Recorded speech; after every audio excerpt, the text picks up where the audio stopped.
Bonjour, bien-aimés, bienvenue encore une fois de plus sur notre chaîne Partage Biblique TV. Que le Seigneur vous bénisse. Alors, ce matin, nous allons partager ce sujet que nous avons déjà parlé, ou bien que nous avons déjà fait mention. Ceux qui marchent avec Dieu, mais sans connaître Dieu. Ceux qui marchent avec Dieu, mais sans connaître Dieu. Vous savez, il y en a assez de personnes qui sont des chrétiens, qui marchent avec Dieu, qui bénéficient bien des choses de Dieu, et qui accèdent bien des choses avec Dieu, qui participent des choses ensemble avec Dieu, mais qui n'ont aucune idée de qui est Dieu. Plein de personnes qui marchent avec Jésus, qui crient « c'est Jésus qui est tout pour moi » et qui fait des choses réellement avec Jésus et qui bénéficient bien de la grâce avec le Seigneur, mais qui n'ont aucune idée de qui est Jésus. On va dire, mais comment? Et vous allez voir tout à l'heure qu'il y en a des gens qui marchent avec Dieu, il y en a des gens qui marchent avec Jésus sans connaître Jésus. Alors, découvrez tous ensemble avec moi. Notre désir, c'est que chacun de nous arrive à la connaissance de quelque chose, d'une réalité. Alors, nous ne sommes pas là seulement pour marcher ensemble avec Jésus, mais nous allons voir, nous sommes là pour connaître Jésus. Alors, lisons ensemble avec moi ce passage qui dit, dans Jean chapitre 14, nous allons lire de versets 7 à 9. Nous allons lire tous ensemble, Jean chapitre 14, le verset 7 à 9. Il dit, « Si vous me connaissez, vous connaîtrez aussi mon Père. Et dès maintenant, vous le connaissez et vous l'avez vu. » Philippe lui dit, « Seigneur, montre-nous le Père et cela nous suffit. » Jésus lui dit, « Il y a si longtemps que je suis avec vous, et tu ne m'as pas connu, Philippe. Celui qui m'a vu a vu le Père. Comment dis-tu, montre-nous le Père? » Alors, déjà, nous allons voir une réalité ici. Philippe, c'est un disciple de Jésus. Philippe faisait partie des 12 disciple de Jésus. Mais il est arrivé au point où Jésus parlait de son Père et Philippe lui a demandé, Seigneur, mais montre-nous le Père, parce que la manière que tu nous parles de ton Père, vraiment si vous connaissez mon Père, mais comment? Montre-nous alors le Père. Et cela nous suffit. On n'a plus besoin de marcher avec toi, mais on veut connaître le Père, montre-nous le Père, et cela nous suffit. Et Jésus lui a dit, mais depuis que je suis avec toi, tu ne m'as pas vu, tu ne m'as pas connu. Et vous voyez, Philippe marchait avec Jésus pendant 3 ans. Mais en réalité, Philippe ne connaissait pas l'identité de Jésus. Il ne connaissait pas que c'est le Dieu en personne qui est avec lui. Il ne connaissait pas que c'était le Père qui est avec lui. Mais il connaissait qu'il est avec Jésus, il connaissait qu'il marche avec Jésus, il mange avec Jésus, il fait bien des choses avec Jésus, mais il n'a aucune idée de l'identité de Jésus. Très dangereux. C'est la vie de la plupart des chrétiens aujourd'hui. Nous continuons encore dans la lecture. Nous lisons cette fois-ci Marc chapitre 4, du verset 37 à 41. Nous lisons tous ensemble. Il se leva un grand tourbillon et les flots se jetaient dans la barque, au point qu'elle se remplissait déjà. Et lui, il dormait à la poupe de le coussin. Il le réveilla et lui dit, Maître, ne t'inquiètes-tu pas de ce que nous périssons. S'étant réveillé, il menaça le vent et dit à la mer, « Silence, tais-toi !» Et le vent cessa. Et il y eut un grand calme. Puis, il lui dit, « Pourquoi avez-vous ainsi peur? Comment n'avez-vous point de foi? » Il fut saisi d'une grande frayeur et il se dit les uns les autres, « Quel est donc celui-ci à qui obéissent même le vent et la mer? » Waouh, extraordinaire. Alors, revenons ici. C'était toujours Jésus avec ses disciples. Ils arrivent à un endroit où ils étaient dans la barque tous ensemble. Et il y avait le vent, il y avait l'eau qui entrait même dans la barque. Le vent soufflait au point où ils savaient tous qu'ils devaient vraiment, la barque devait se renverser. Alors on a dit, Jésus lui, il dormait tranquillement sur le coussin dans la barque. Et ils sont allés réveiller Jésus. « Mais Seigneur, mais comment tu ne t'inquiètes pas? Tu ne nous vois pas en train d'être péri ?» Alors, Jésus s'est réveillé. On a dit, il a menacé le vent. Il a dit, tais-toi, calme-toi. Et on a vu que le calme est revenu au même instant.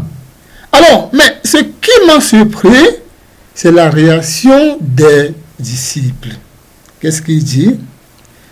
Il fut saisi d'une grande frayeur et ils se disent les uns les autres, « Quel est donc celui-ci à qui obéissent même le vent et la mer? » Mais je me pose la question, est-ce que les disciples ont réellement connu le Seigneur?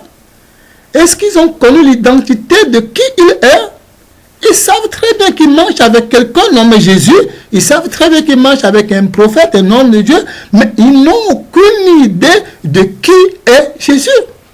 Vous voyez le danger que nous avons aujourd'hui? Et c'est la même chose que tout assez de chrétiens. C'est la même chose que nous faisons aujourd'hui. Il dit, mais qui est celui-ci? Même le vent l'obéit. Mais il est qui? Mais vous à vous-même, demandez-vous. Ça veut dire qu'il ne connaît pas qui est à côté d'eux. Il ne connaît pas que c'est le créateur de l'univers qui est avec eux. Vous voyez? Et je me pose la question. Et s'ils savaient, s'ils connaissaient que c'était le créateur de l'univers, est-ce qu'ils auront avoir peur? Est-ce qu'ils pouvaient crier? Est-ce qu'ils disent au Seigneur, sauve-nous? Non. S'ils savaient que c'est le créateur, je pense qu'ils ne pouvaient même pas avoir peur. Mais ils n'ont aucune idée de l'identité de Jésus. C'est pour cette raison que vous-même vous voyez, ils ont crié et ils ont dit, qui est même celui-ci? Même les vents l'obéissent, vraiment, il est qui? Et c'est les disciples qui parlent ainsi. Encore, autre chose que nous allons regarder, Marc chapitre 6. Et nous allons lire tous ensemble le verset 47 à 52. Lisons ensemble avec moi. Le soir étant venu, la barque était au milieu de la mer et Jésus était seul à terre. Il vit qu'il avait beaucoup de peine à ramer car le vent leur était contraire. À la 4e veille de la nuit environ, il alla vers eux, marchant sur la mer, et il voulait les dépasser.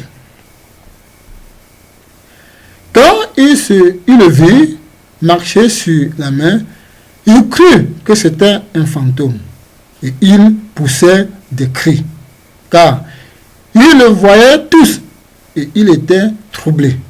Aussitôt, Jésus leur parla et leur dit, « Rassurez-vous, c'est moi, n'ayez pas peur. »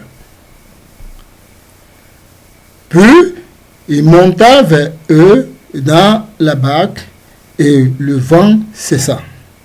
Ils furent en eux-mêmes tout stupéfaits est rempli d'étonnement, car ils n'avaient pas compris le miracle des pains, parce que leur cœur était incrédule. Alors, voici alors encore autre cas.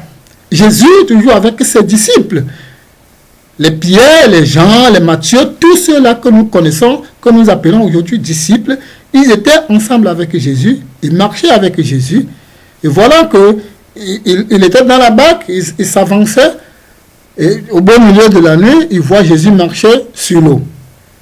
Et à la première vue, qu'est-ce qu'ils ont dit? Vraiment, c'est un fantôme. Et tout le monde commençait à crier. Alors Jésus a dit, calmez-vous, c'est moi. Et il est entré avec eux, et le vent a cessé. Et qu'est-ce qu'on a dit? Eux tous, rapidement, ils ont réagi. Qu'est-ce que eux tous, ils ont dit? Rapidement, chacun d'eux a commencé à dire quelque chose, car ils le voyaient tous et ils s'étaient troublés. Mais comment? Pourquoi ils étaient troublés? Qu'est-ce qui est arrivé? Pourquoi ils étaient troublés? Parce que en réalité, ils marchaient très bien avec Jésus, mais ils n'ont pas connu Jésus. Et c'est pourquoi la plupart des chrétiens aujourd'hui sont dans les mêmes situations. C'est pour ça quand ils voient un miracle, ils voient quelque chose, ils tremblent. Pourquoi? Parce qu'ils n'ont aucune idée de qui est Jésus. Ils n'ont aucune idée de qui est Jésus. Vous voyez? Alors, est-ce que les miracles, les guérisons devaient faire trembler un chrétien? Mais non. Mais parce que c'est la nature de notre Dieu. C'est sa nature. Mais aujourd'hui, quand on dit il y a tel prophète qui ressuscite les morts, tout le monde court pour aller là-bas. Et si on dit il y a tel prophète qui guérit, il y a tel évangéliste qui fait ainsi, tout le monde court pour aller là.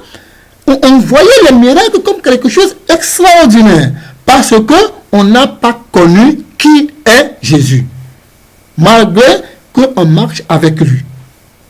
Mais si on connaissait qui il était, si les disciples connaissaient l'identité de Jésus, marchant sur l'eau, c'est rien. Ils ne vont même pas être effrayés.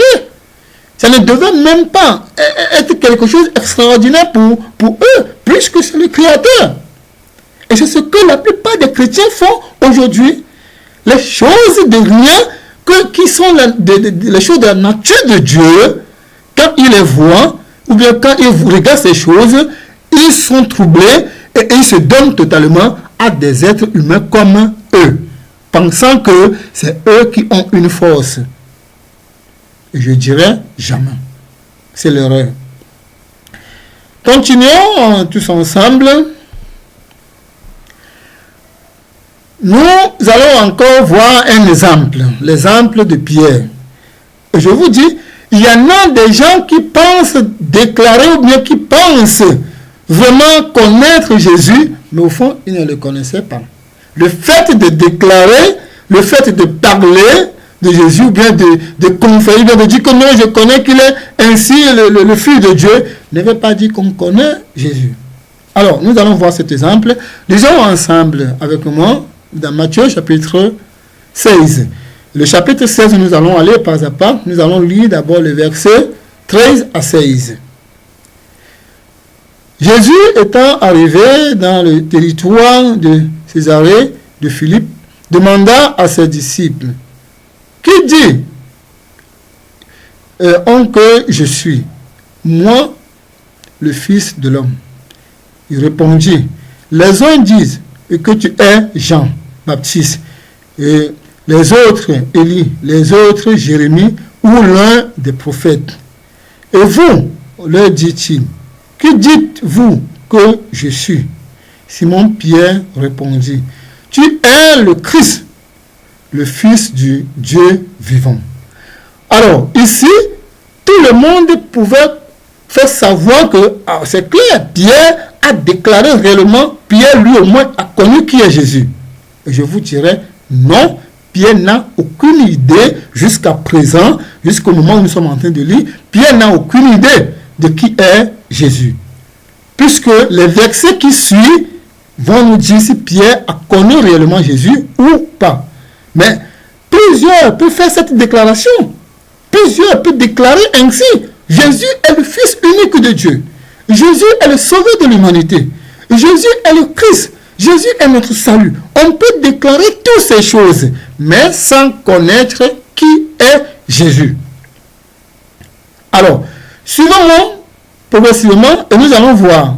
Nous lisons ensuite le verset 17 et 20 de notre chapitre Matthieu 16.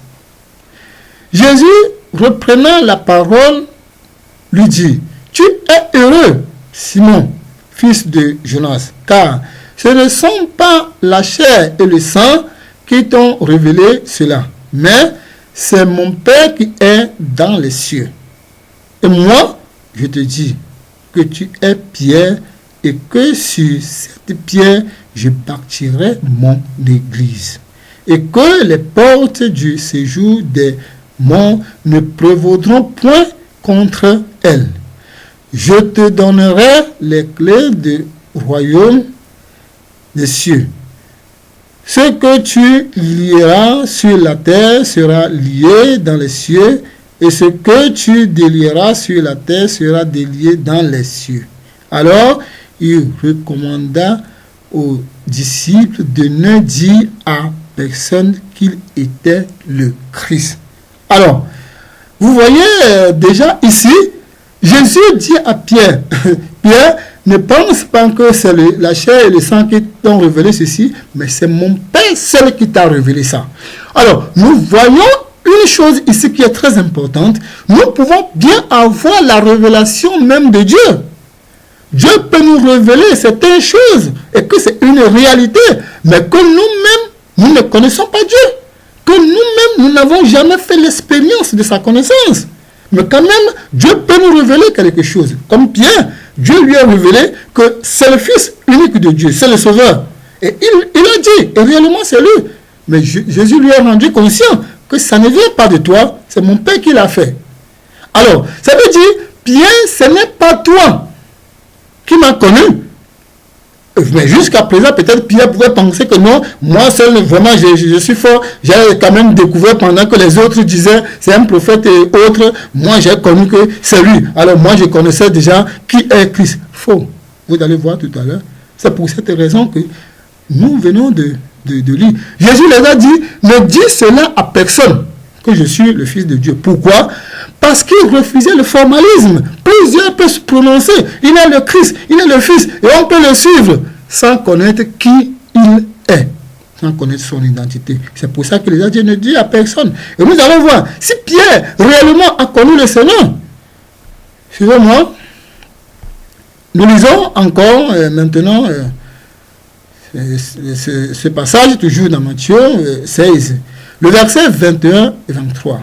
Il dit, dès lors, Jésus commença à faire connaître à ses disciples qu'il fallait qu'il allât à Jérusalem et qu'il souffrit beaucoup de la part des anciens, des principaux sacrificateurs et des scribes, et qu'il fut mis à mort, et qu'il ressuscita le troisième jour. Pierre, l'ayant pris à part, se mit à le reprendre et dit, à Dieu ne plaît, Seigneur, cela ne t'arrivera pas.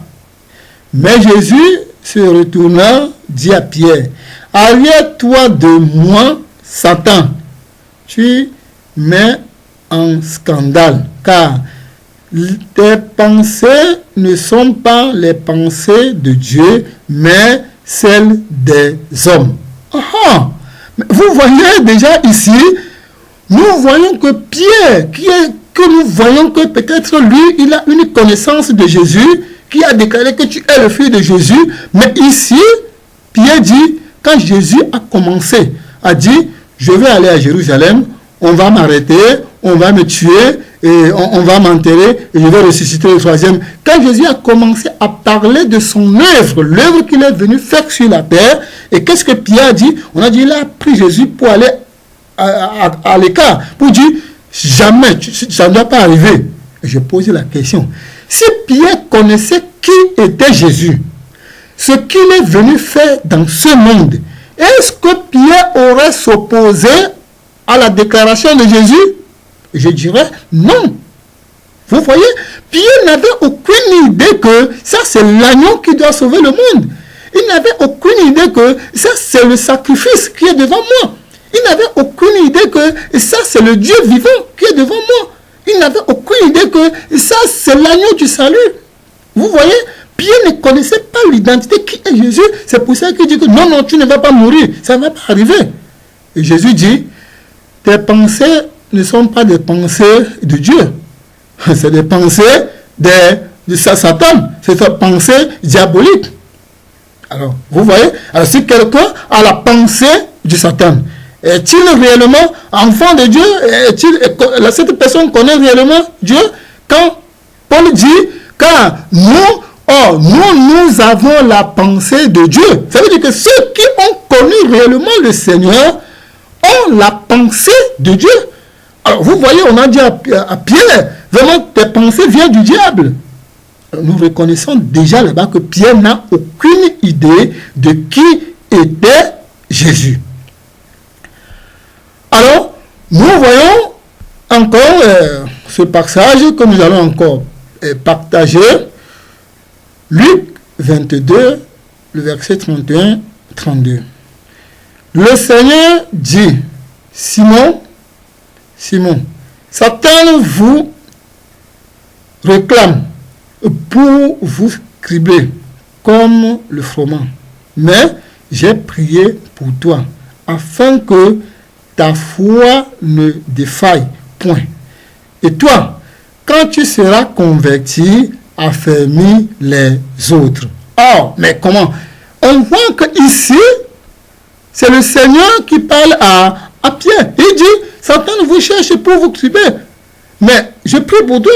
Quand tu vas te convertir, affermis les autres. Ça veut dire que Pierre n'avait pas fait la connaissance de Jésus. Ça veut dire que Pierre n'était pas converti. Ça veut dire que Pierre n'avait pas une idée de qui est Jésus. Et la preuve en est que, plus tard, c'est une femme qui a dit à Pierre que certainement tu fais partie de ces gens. Et qu'est-ce que Pierre a dit? Non, la femme, je ne le connais pas. Ce n'est pas moi. Quelqu'un vient dire, non, je pense que c'est toi, tu fais partie. Il dit non. Quelqu'un vient encore dire, toi, certainement tu fais. Il dit non, je ne le connais pas. Tu te trompes. En même moment, Jésus regarde. Il dit, c'est ce que je t'avais dit. Vous voyez? Et là, Pierre a compris en réalité que, attention, ce que je pensais n'est pas une réalité. On a dit, il a pleuré amèrement. Vous voyez? Ça veut dire qu'il a su que de mes propres efforts, je pensais connaître Jésus. Je pensais suivre le Seigneur. Je pensais être quelqu'un qui est avec lui. Je pensais qu'il est en moi. Mais au fond, c'est faux. C'est plus tard que Pierre a fait la connaissance de Jésus. Et je vous dis, le moment où Pierre a fait la connaissance de Jésus, tout a changé. Alors, il en est ainsi aujourd'hui de plusieurs personnes qui marchent avec Jésus, mais qui n'ont aucune idée de qui est Jésus. Alors, pour nous vous prions et nous vous exhortons de chercher à connaître Dieu. Aujourd'hui, plusieurs n'ont aucune idée de qui est Dieu. Ils marchent avec Dieu.